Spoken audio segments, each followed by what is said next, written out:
March 8th, Happy International Women's Day.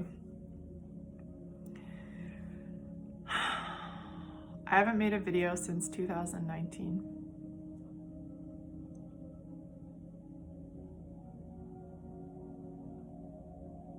Man, a hell of a lot has happened since 2019. It feels heavy. It feels heavy. It feels like every time I wanted to speak, I wanted to make video, but it felt like heavy. But I coached a class of ladies today, 9:30 class full of ladies. We took a photo. I don't know if we posted it yet. Something about a class full of ladies, it just lights my soul on fire. And nothing against men. You guys are awesome. You guys are teammates. I love walking alongside men. But that doesn't take away from the fact that I like something about it, like my girlfriends and just having a tribe of women around you to support you and be authentic. There's something about it. I can't explain it. I wanted to share just a little bit of my journey. I guess I want to share about brokenness.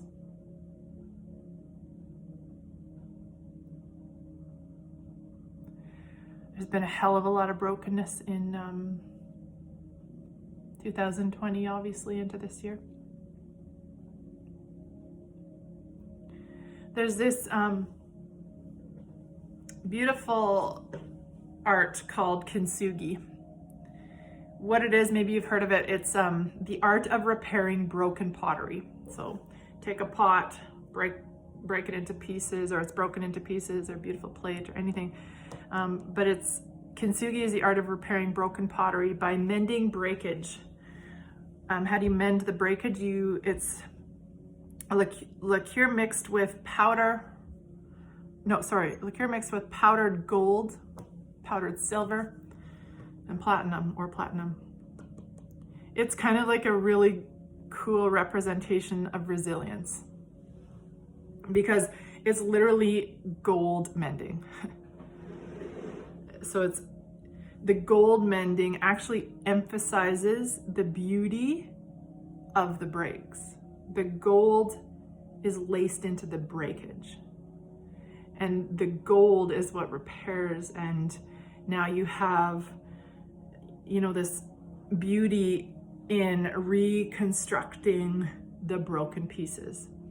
And what was is no longer, right? It is a brand new piece laced with shattered pieces, broken pieces. But in between those cracks are gold. Brokenness it's existed always.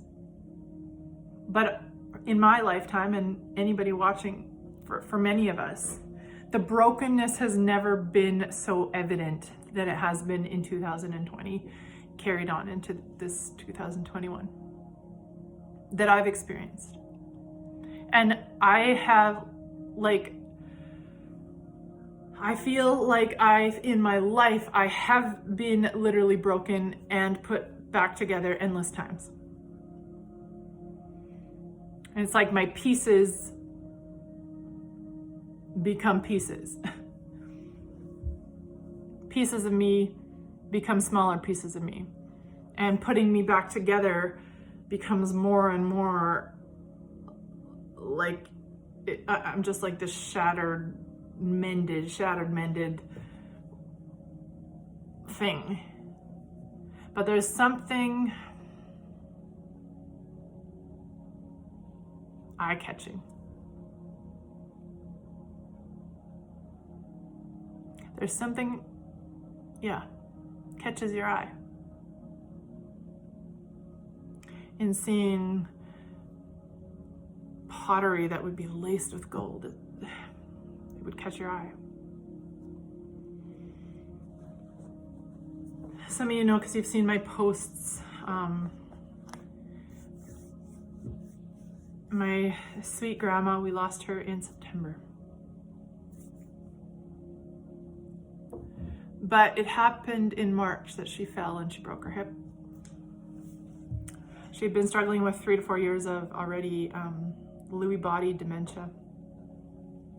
And as many of you, if you lived through anyone with Alzheimer's or dementia, you know that if there's trauma that happens, such as a fall or breaking, that sometimes can accelerate the mind, the downward spiral. And but the horrible, devastating, excruciating part of it was when she fell. It was in Swan River they live, and my grandpa was with her in the emergency room, and she was fairly functioning. I mean, my grandpa was her caregiver, and they were still living at home when she broke her hip. But he wasn't sure how much longer he could be her caregiver, but she was still, had many moments of fully being, grandma. But when she did break her hip, they told him we were going to have to take her to Brandon for surgery, and they said, and when we bring her back, because this was right when lockdown happened, the start of all of this craziness, we're going to bring her to Brandon. You can't come, can't be with her. So, and when we bring her back, you can't be with her. Nobody can be with her. Her family, you, her husband of 62 years, can't be with her. Nobody's allowed to be with her. That was excruciating. I don't know how to describe that. And I know that so many people lived with that. With being separated from their loved ones in hospitals, personal care homes.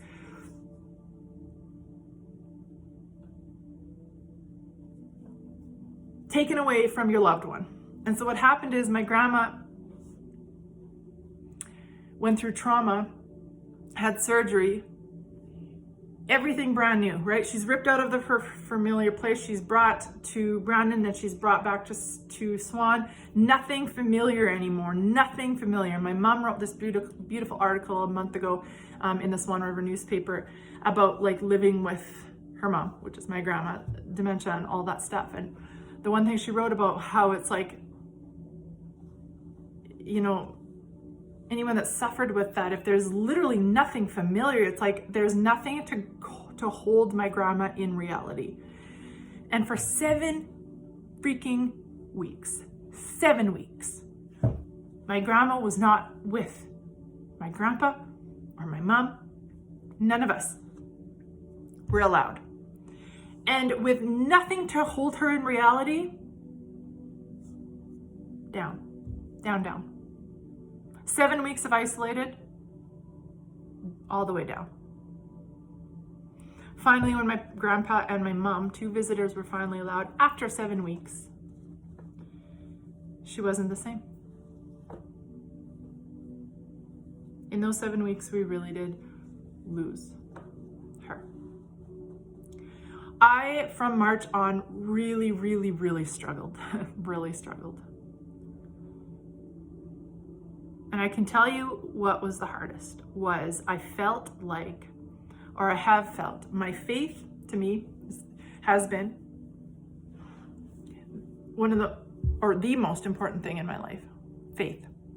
My grandma and grandpa, he was an Anglican minister.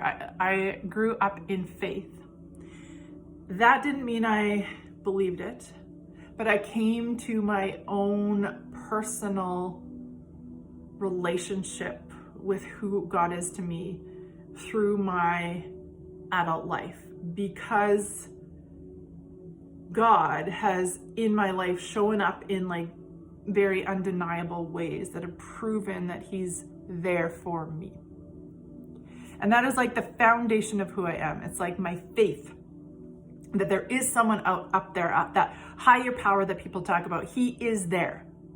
And he has helped me through so much. In 2019, at the start of the year, I wrote a full-out vision board, everything, the full cutouts, wrote how that year was gonna go, and that was my freaking year. I have this fire in me that I want to speak, and I did. I spoke publicly and shared my story.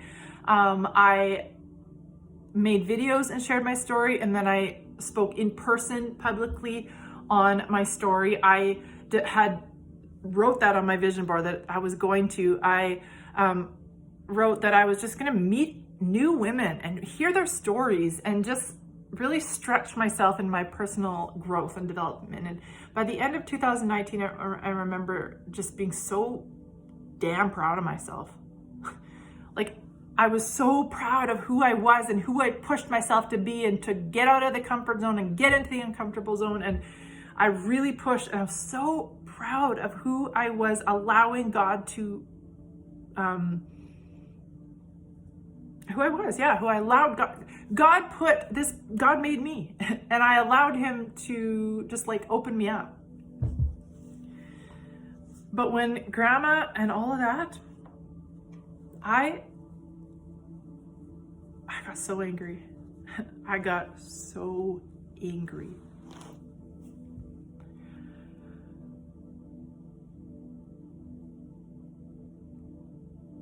At him.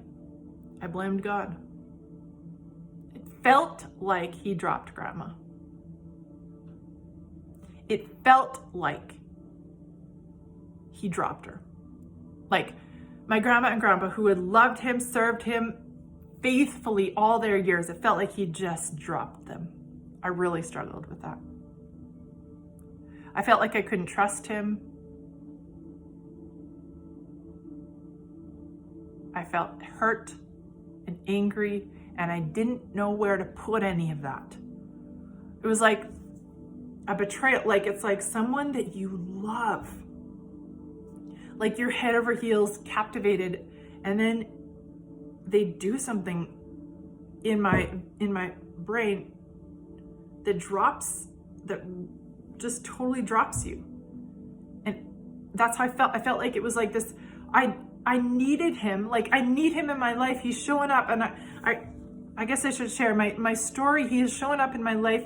Is my story in 2019 was to share publicly on releasing the shame. When I was 18, I was raped, and then I was in an abusive relationship, physically and mentally, for 3 years. And then fast forward years later, my marriage almost ends, and I have lived through things that could wreck you forever. But because God has shown up in my life, like undeniable, like weird, almost like, not weird, undeniable miracles in my life. Because he's shown up, I was so like solid in that, because he's taken me through healing and all these other things. So when this happened, and I'm like so devastated, like, how could you?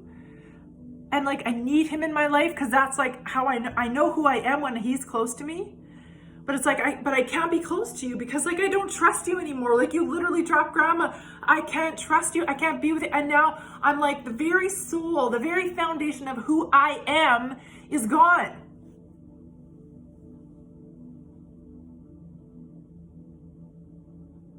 So who the hell am I without that?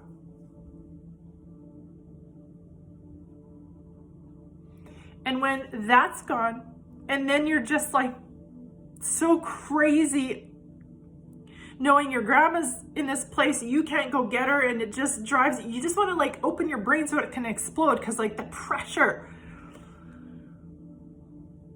enough to drive you crazy. And I know so many of you have felt that, like the freaking pressure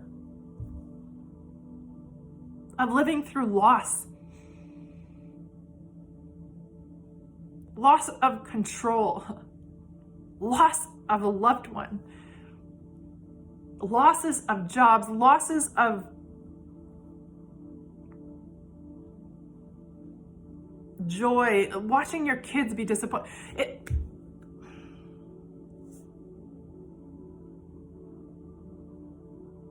Losses of the gym, losses of church, losses of all these things that are our outlets, right? It's like the loss, the devastation has been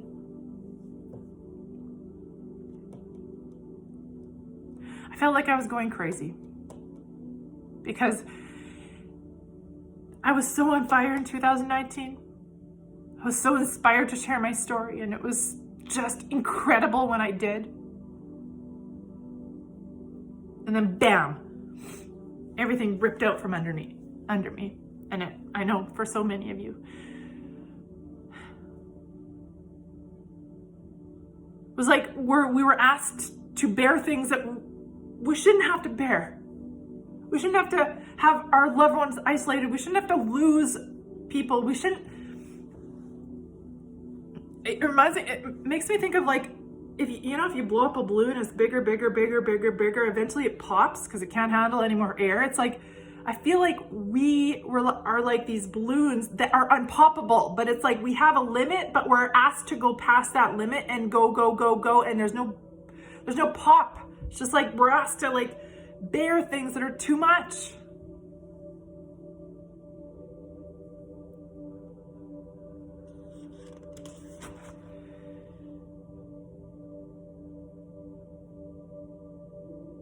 I was so broken.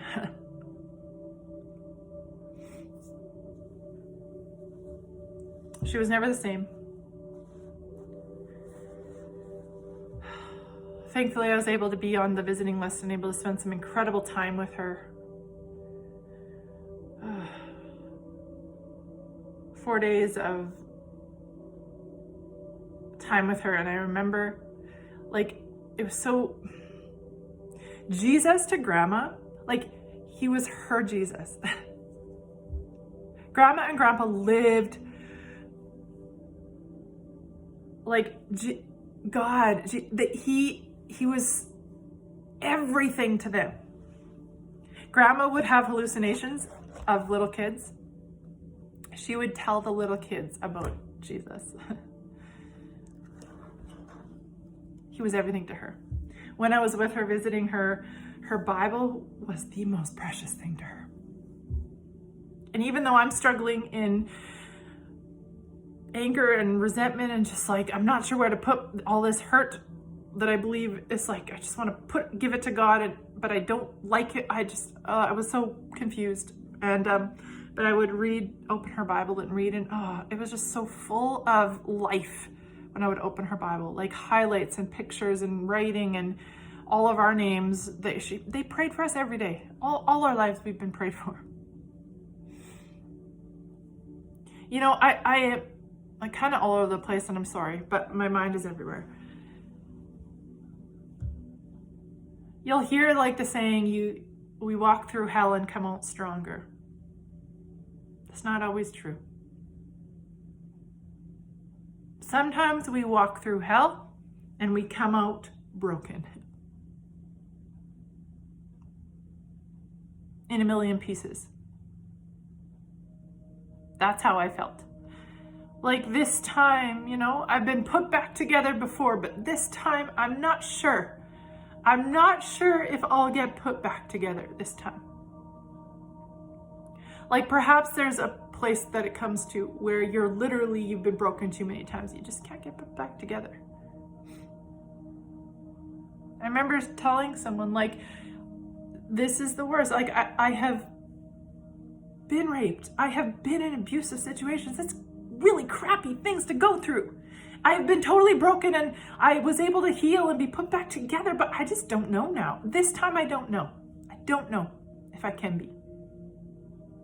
There's just been like so much. I just think of all of the losses and the horrible things. Mental depression and suicide and loss of loved ones, aunts, uncles, moms, dads, sons, daughters, everything. And then never mind the loss, then not being able to mourn how we are used to. Being ripped and robbed of having funerals. Having people surround us in love and honor putting our loved ones to rest. It's just the level of trauma that has happened is just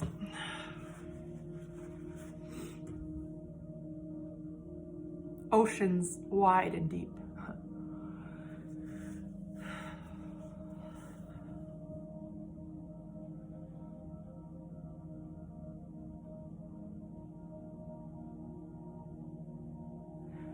After my grandma passed, she passed September 19th, sorry. We had her a memorial. It was right in the time when there was still 50 allowed in churches.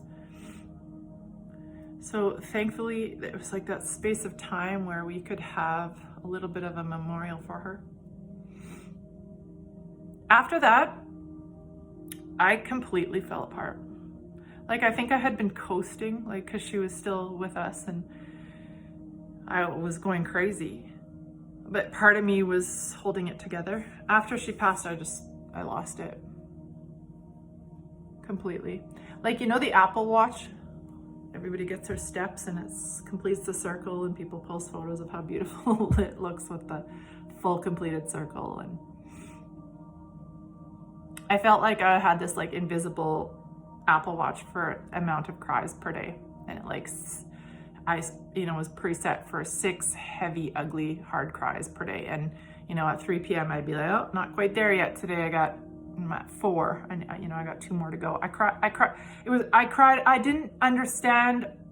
I've never walked through that. I cried freaking all the time. I'm in the kitchen,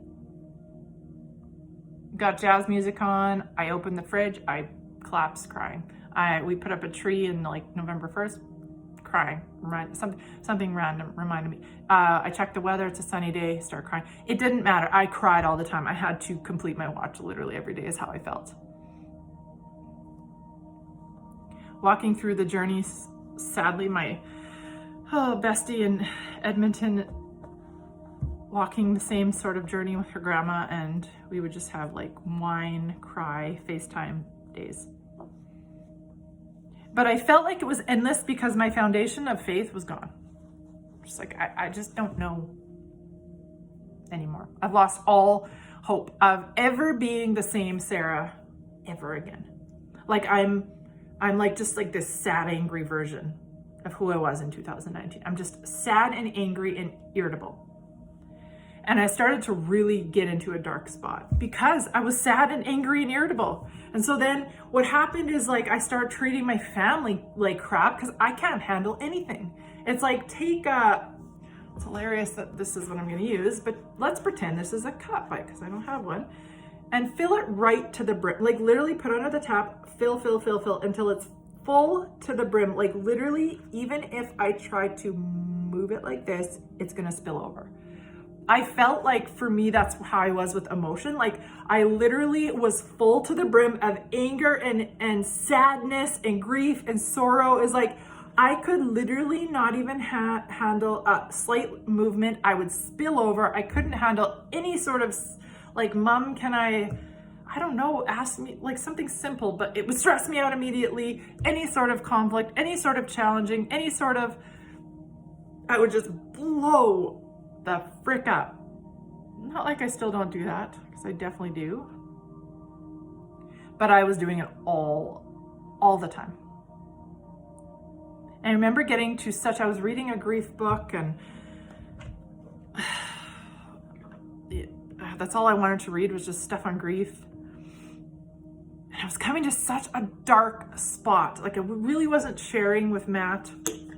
Wasn't telling him. He knew I was grieving, but I wasn't sharing it. It was internalizing everything. I had shared that my faith was shaken like months ago, but after grandma, when I started to just like grieve, like heavy grief, I just kind of kept it all in. I told my one girlfriend, my bestie in Edmonton, but that was kind of it. Such dark thoughts started to come. There was this period of time where I read in the book about you need to have call buttons. I wrote on this on a post once. I don't know if you guys remember. Some of you might have seen it. But we need to have a call button. It's like in our deepest, darkest areas, we need to have that call button, that like an out. When you're going crazy, you need a call button. Like maybe it's your best friend, maybe it's therapy, maybe it's God, maybe it's the gym. We need a call button. And it's like everything was robbed. I felt like everything was robbed from me. All our outlets were robbed from us. Like addiction meetings, fitness, gym, church, even getting together with friends, everything was robbed. It was like, well, what freaking call button do I have now? First of all, my deepest foundation, God, I just don't know how to get back to you. Second of all, my best friend is in Edmonton and I can't even fly to see her, or she can't come here. Third of all, church isn't happening. The gym isn't happening. I don't want to freaking go down to my basement. I felt crazy. Like there's no hope.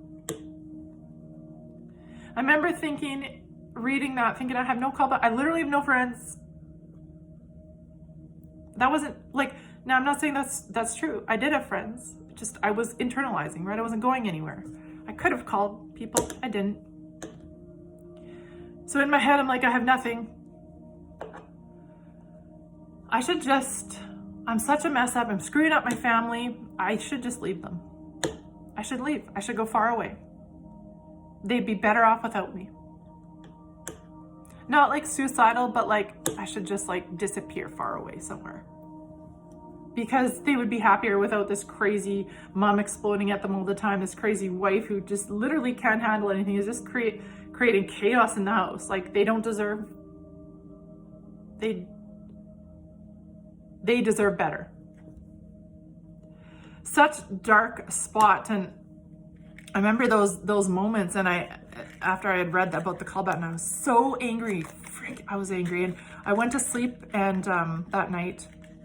And I mean, all I was doing at that point was like having a couple glasses of wine, hours of Netflix, just zone out, order things online, wine at night, Netflix, good, all healthy outlets, right? Spending money, drinking wine, zoning out for hours, and then blowing up if anything ever, the kids asked me if they could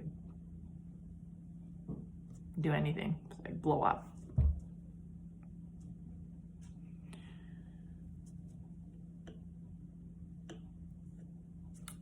One morning, right in that dark spot, I woke up, and a little later that day, I had a text from one of my closest friends here. I hadn't shared with her anything. She knew I was grieving grandma because I had posted about it, but that was it. She said, "Hey Sarah, are you okay? I had a dream about you. The dream was that you were not doing well emotionally.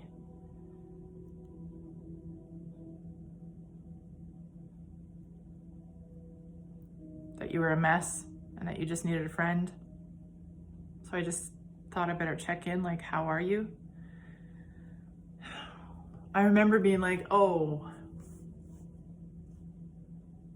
wow, all right. A dream. Right in my darkest moment. Right in my darkest moment, there's a girlfriend is given a dream. It's not a coincidence.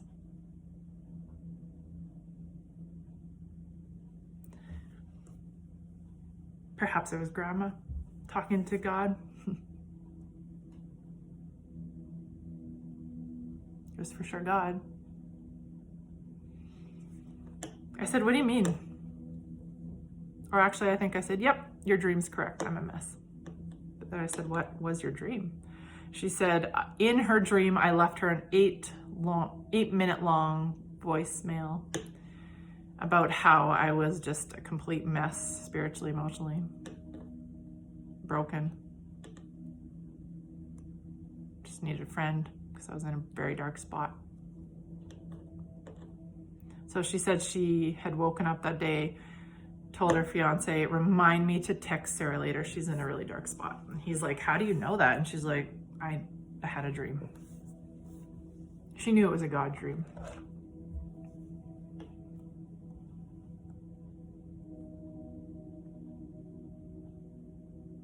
I was so angry and hurt by God. Yet clearly he could handle it because he took the time. He took the time to go to a friend of mine because he knew I'm angry at him. I feel like my trust is broken. But then he's like, "That's okay. I'm gonna just talk to your friend over here. I'm gonna let her know you need someone. Because like I still care, and I'll be there when you need. So I'll talk to her, let her know you need someone. And through that, I knew that he was there.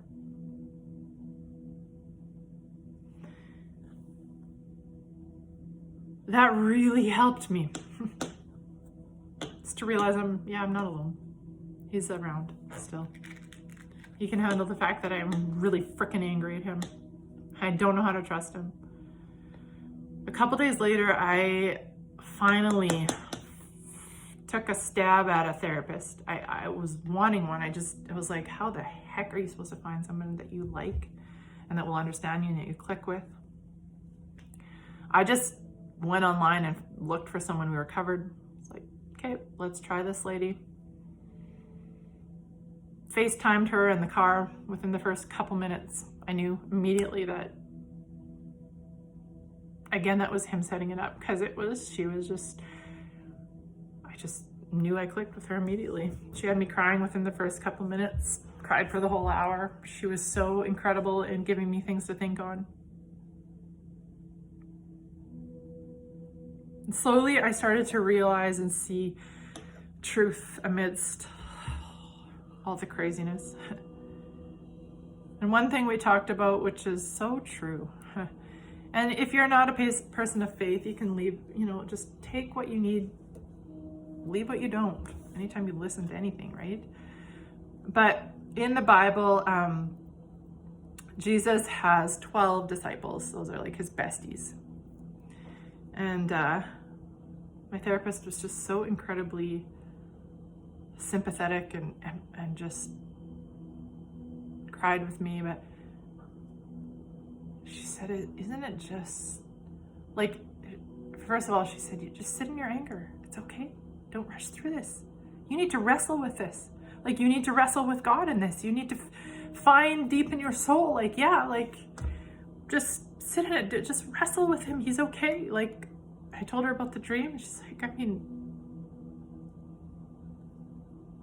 that shows right there, like, he's okay with it all, But anyway, Jesus' besties, many of them, at the end of their lives, had horrible endings. Like beheaded, stoned, thrown in prison, like really crappy endings. And you'd think, like, if I'm just thinking as a mom, okay? Like, I'm a mom. If I think of my daughter, Asia, and her best friends, okay? And if there was anything in my control that I would want of the people that I want to help take care of, it would be my kids, and then like their best, like Asia's best friends. Like, if I could make sure that they all were taken care of, because I know Asia loves them, and therefore they're then special to me too. I just think, like, I would want to help in any way I could. And then I think of God. Jesus is God's son, and then Jesus' besties, even they had horrible, crappy, really bad endings to their lives. It's like, there's actually nowhere in the Bible where it says if you have faith that you'll be saved from pain or saved from suffering, or God will just like pick you up out of poverty or anything, any devastation in the world. There's no promises in the Bible of that, though. But there is a promise that he'll walk through the suffering with us. Yea, though I walk through the valley of the shadow of death, I will be with you. I will comfort you. That is in there. And somewhere along the way, I picked up a belief that because grandma or grandpa or I or my kids or anyone I love, because they have faith, well, how dare he drop them? That's not promised. It's not promised.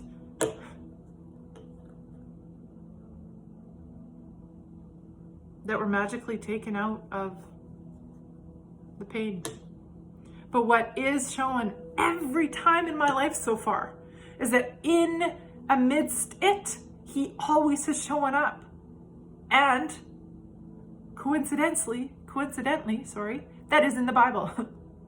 Though you walk through the valley of the shadow of death, or you walk not even through the valley of the shadow, maybe we're like literally walking through the fire. There's actually a Bible or a story of that. He literally showed up in the fire with them. They were walking through the fire. They weren't saved from it. And he was in there with them.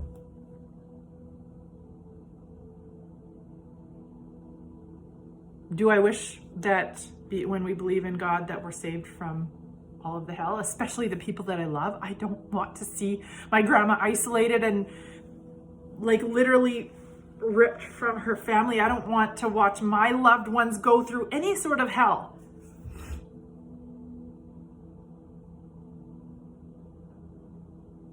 But it is promised he'll be with us. Somehow that gave me some comfort. It's like, right. I don't have to be angry at him because he never said one thing and did another. That's just my expectation that I somehow placed upon him. He didn't actually break any promises. He didn't actually drop her.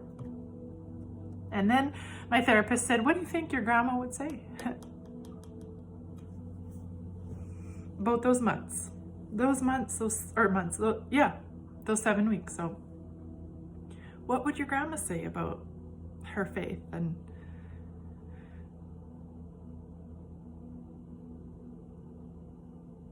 I know what she wouldn't say. I know she wouldn't say Jesus dropped her, God left her. But I'm almost 100% certain she would say, I wasn't alone. I wasn't alone.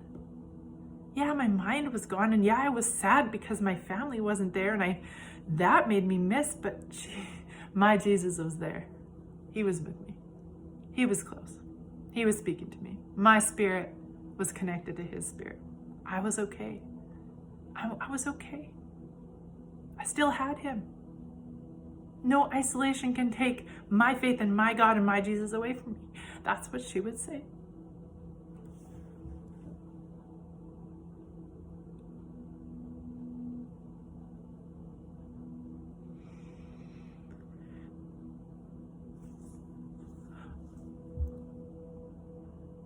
Devastatingly painful it's been for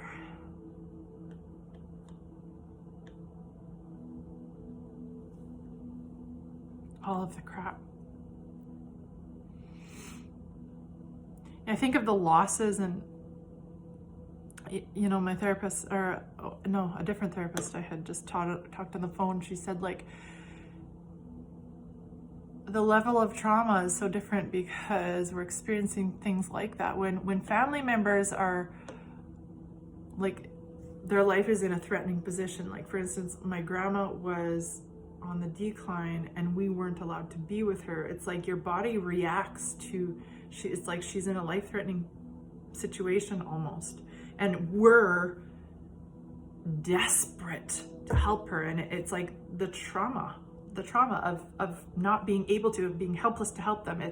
There's levels, and we've seen the devastation and the trauma, and it's been so freaking heavy.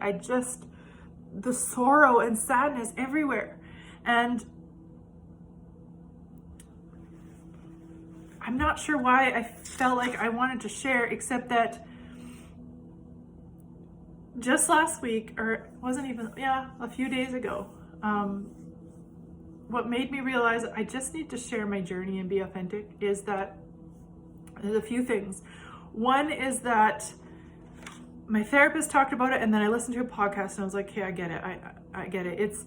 We need to show up congruent and incongruent. Congruent is showing up authentically truthful to who you are. Incongruent is you're acting the opposite of who you know you are. So what congruence is you're living in alignment with what you know is the best of you. consistently. Living into your best place, living as the person you know you are. Incongruent is showing up inauthentically. So I'm thinking one thing, but I say the complete opposite. I'm feeling vulnerable, but I pretend like nothing's bothering me. I am inauthentic. I am not being truthful to where I'm at. I say yes when I wanted to say no. I say no when I wanted to say yes. I'm sad and having a horrible day and I just fake it. Oh, I'm fine. I'm good. No, that's incongruent with who you are. We need to start showing up congruent. The only way we're going to heal from all the devastation and the loss is to start walking in congruence with who we are, no matter what.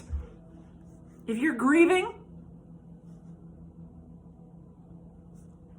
you don't have to bare your soul to everybody, but you don't have to pretend you're okay when you're not. You can say no. You can set boundaries and be literally in alignment with what you feel and need. Incongruent. I was incongruent with who I was when I was like, I can't have faith, I can't trust him. That like threw me right off because that's not my true, authentic, congruent self. Walking in that is that I keep him close to me because he's my lifeline. God is my lifeline. And when I lost that, everything was sent into chaos. When we live out of alignment with who we're supposed to be and who we are, and that doesn't mean, I want to be careful that you don't take it as, oh, so I have to be like the best of me. No, being authentic to where you are. That means if you're broken, be honest about being broken. If you're grieving, if you're angry, be honest about it. It doesn't have to be the world, but be honest to the people around, the close people around you. Don't hide it.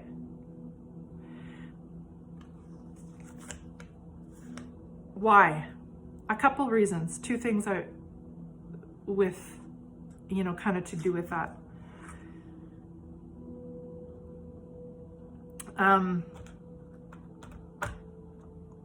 Trent Sheldon. Is that right? I don't know. I'm videoing, so I can't even look at my phone. Anyway, I was listening to a podcast, and this guy gives a good example of, let's say, I have my whole left leg is messed up. I have a pulled hamstring, a crazy sore knee, and maybe even a strained ankle or something. I've strained muscles in my ankle. Okay, pulled hamstring, strained muscles in my ankle, crappy knee, totally not able to move barely at all with my left leg. I go to sleep one night. This is like not a good example anybody wants to think of, but I need to use it because it was a good example he used. Go to sleep. I wake up in the night, let's say Matt's gone, and there's a fire, a house fire. My kids are in the house, so is my dog. It's up to me to get Asia out, Judah out, our dog out. Do you think my left leg, think I'd be concentrating on that? Or do you think I would you barely even notice that? Because what's most important is not that. I'm not going to focus on that. I need to save their lives because the people I love are in the house. So it's up to me to get them out. So screw my left leg. I don't care. I wouldn't even feel it. Adrenaline would kick in. Yeah. When he said that, I thought of this. Oh my gosh. What if in these moments, in this devastation, what if we just all authentically be where we're at? What if just you being honest of where you're at is pulling people out of the fire? Because if you show up honestly, maybe it gives them permission to show up honestly. And then they're not living incongruent with who they are. And then the chaos settles a bit. Maybe you just showing up authentically as you is going to help pull people out of burning houses. Does that make sense? It made so much sense to me. I hope it clicks with someone else. So when I thought of, oh my gosh, I don't know what to share, but I knew I needed to share, it was like, maybe I just need to share. And I don't know if any of this made any sense, but maybe I just need to share. And there's something in what I've said that gives somebody else permission, like, oh my gosh, yes. And they can take a deep breath for a second and realize, okay, she felt it too. I'm okay to feel that too. So that means I can get up on both my feet and I can live through it too, because she has had to go through it too. Maybe you just sharing your devastating day, your pain, your brokenness, maybe you just showing up authentically is going to pull someone else out of the fire, because they all of a sudden are like, they're awakened to the fire too. Here's one more example. 2019, I shared my story publicly. My story of healing from the effects of rape and abuse, and releasing the shame. Healing the brain, the power of visualization, reticular activating system, how we can actually retrain pathways. And I shared on all of it. Why did I share? Why am I passionate to share anything in my life? Very simply, because if anybody else has went through anything similar, we all have our different stories, but I'll tell you, a wound is a wound. Talk to them that. If you get shot, for years, that I downplayed my wound, because I would always say, but I got shot once, but my girlfriend got shot 5 times. I don't deserve to say I have a wound. She has 5 bullet holes. I only have 1. I don't have a right to say I'm wounded. Does the bullet lodged into my body say, oh, okay, I'm not going to start poisoning you and getting infected, because you're right, your girlfriend has 5 bullet holes, so I'm just going to like sit here and not affect you at all. Somehow I felt guilty almost that I only had 1 and somebody else I was always comparing, which is why it took me 15 years to deal with the effects of it and get it out and start to allow it to heal in the right way. But I shared, and why I share is because if I could give someone else permission to do the same, to heal, to see that there's actually hope, that you can actually like come through devastating, horrible things and actually thrive in your life. If I could give one other person hope to hang on, to fight for their life, then it was worth it. And last week,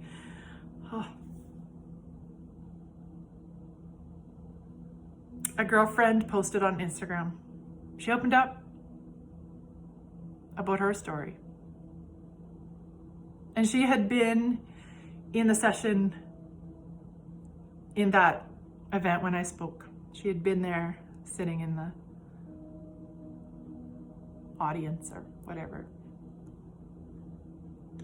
I messaged her. I was like, man, I'm proud of you. Like, are you kidding me? Wow. Like, I applaud you. You know what she said? I asked her permission to like share some of it. She said, it's people like you and other women that gave me the ability to share my story. Because I knew that when I was ready, I wanted to talk openly about it just like you have. So thank you for taking the first steps so that I could feel strong enough to walk in those steps too.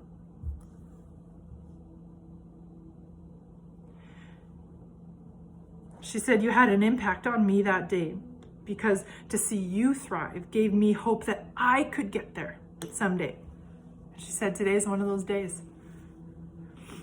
I didn't think I could ever get here. It felt impossible. It felt so far away that it could ever be a reality. But hearing other stories of strength makes it just a little bit easier. I immediately just started crying. I was like, That's why I share.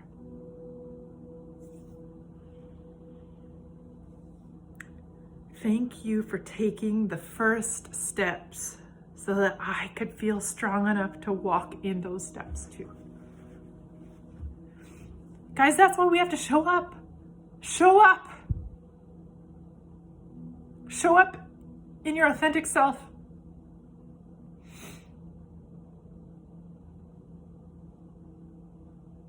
For other people. Maybe someone else's life depends on you showing up for yours. Show up for your life. Find something to hold on to. Find your foundation.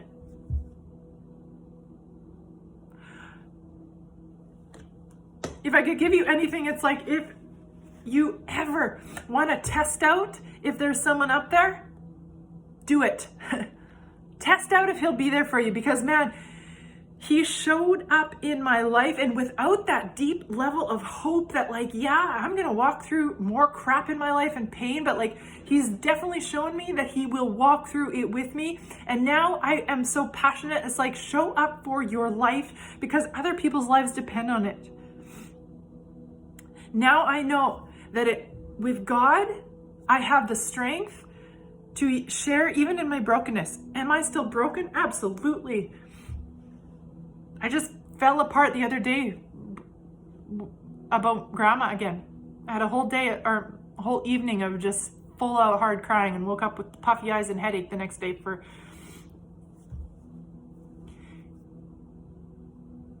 But so what? I don't have to be perfect to share. I don't have to have it all healed and together to share. Konsugi, the art of repairing brokenness with lacquer mixed with gold. You've walked a hell of a journey.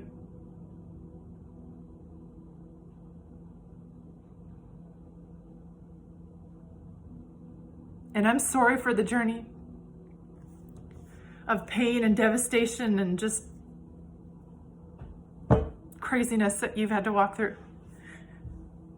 Look up the art of Konsugi. There's something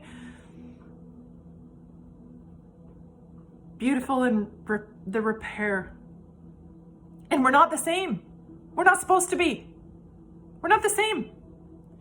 How we came out of our mom as a newborn child to now, we're not the same. And if you've lost, which all of us have, but especially if you've lost a loved one, there's a freaking part of your soul and heart ripped out of your body. You are different, and that's okay. You don't have to be the same person. You're going to live with that, and that's okay. You'll live as a different person. We're broken people, that's okay. We walk through hell and come out broken, that's okay. But just show up. Be honest about where you're at. Be authentic. Be congruent with who you are. Look up that word if you haven't heard it. Congruent, incongruent. Show up congruent in your pain, congruent in your sorrow. Just be honest. Maybe there's somebody out there that needs it too. We have to hold on to each other. We will not get through the devastation of this year without holding on to each other.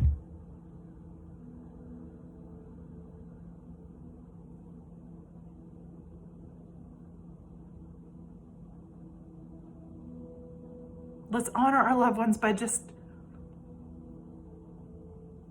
moving forward, showing up for ourselves and showing up for other people, broken or not. Cling to a higher power. Cling to God. I promise you, if you need him, he's there for you. Just like he was there for me. That's all I got. Happy International Women's Day. An hour later. I love you guys.